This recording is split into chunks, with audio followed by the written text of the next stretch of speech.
What's going on, guys? Extra rounds here.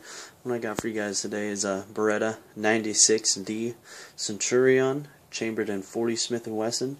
Looks basically like a 92 FS, but with a couple differences. You know, we're going to get to that in a minute.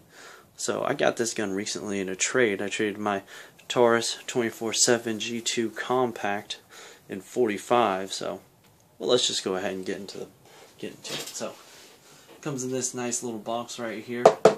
Very well made. Okay. The guy didn't have any of the paperwork and all that stuff because I don't know when he bought this, but didn't have none of the stuff with it. I went ahead and ran the serial number, and the serial number said that this gun was made between 95 and 96, so that was right off of the Beretta USA website. Comes with two magazines, this one right here and one that's still in the gun. This magazine's pretty cool because it says restricted law enforcement / government use only, and it's only 11 rounds. Also, this one's 11 rounds too.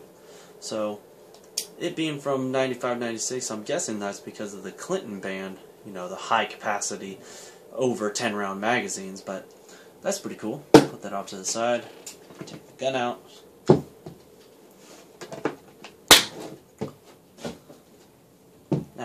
The gun. Here's the other magazine, 40 Smith & Wesson, 11 round mag.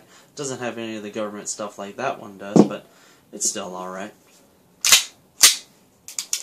These guns are usually double action only, but the guy I traded this from went ahead and bought a kit and the sear and the hammer and all that stuff and changed it to DASA, or double action, single action gun. So that's pretty cool. The gun, you know, it just fills the hand and just feels really nice.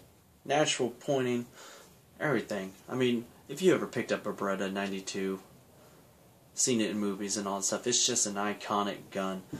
If you guys want a deeper insight on one of these Berettas, 92, 96, whatever, go ahead and check out Such 00. He has a couple of videos about them, but if you want to stay here, let's go deeper into it. So, like I said, DASA, the double action trigger, is long, no real wall, and breaks just like that. But since this is DASA, as soon as you pull that double action, slide's gonna go, and then it's gonna be single action. The reset is right there, so you could have fast double up shots. Of course, the single action is real light, a little bit of play right there, then it hits a wall, and then there it goes. What's cool about the hammer is when you pull, when it's in double action mode, and you pull the trigger a little bit, watch the hammer, it stops right there, and you let the trigger go and it stays there. Now what this is when you want to put it in single action, it's kind of like a hammer safety so it doesn't hit the firing pin and stuff, and you're pulling the hammer back, just say you slipped. It stops right there and doesn't hit the firing pin. So that's kind of cool. What's immediate to some people right now is that it doesn't have a safety decocker on top, or on both sides, you know. It's a 96, so it doesn't have that.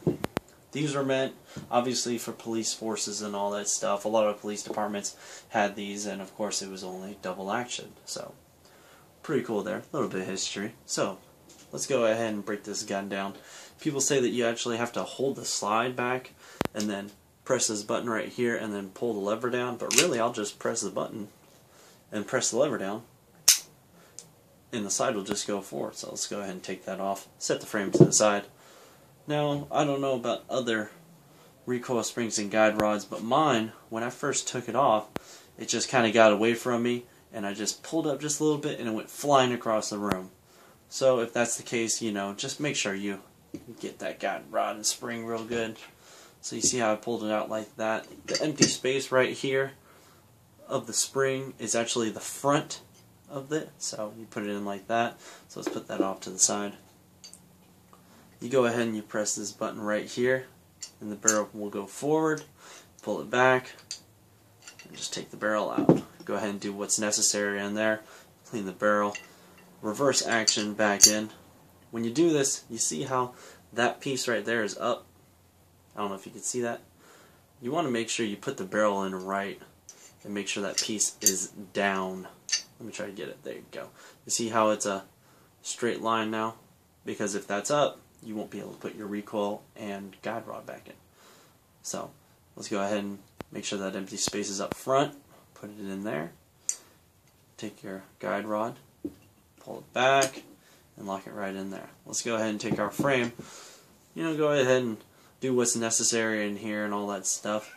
There are some videos on YouTube that shows you could take this frame all the way down to just basically the bare minimums, and then you actually have to get punches and all that stuff to start taking all this other stuff out. So if you want to go ahead and do that, go ahead and check out those videos, but we're going to go ahead and put this back together.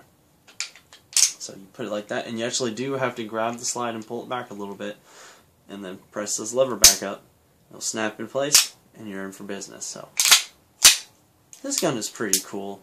I'd recommend this gun to pretty much anybody because it's just a fun little shooter, and it's just an iconic gun. 96, 92, same body, same frame, same, basic thing going on here. It's just real iconic. I keep saying iconic because it's been in so many movies. Lethal Weapon, pretty much any cop movie, Speed, The Matrix, obviously. I mean, I know I'm getting out of, just out of control now, but everybody likes a Beretta, 96, 92. Just a great gun. So, that's what I just got for you today, just a little video. So, I'll see you later.